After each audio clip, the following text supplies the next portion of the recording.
20. jaanuari sõnum tuleb meile mõõkade kolmelt ning mõõkade kolm ütleb, et täna võib tulla rohkem kui tavaliselt nägelemisi.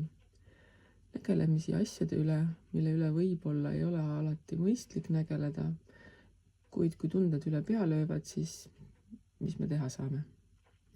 Samas tasub pöörata tähelepanu, kas need nägelemised on ikka sellised, mitte midagi ei olnud muud võimalik teha, vaid leida võimalusi ka nendest olukordadest õppida.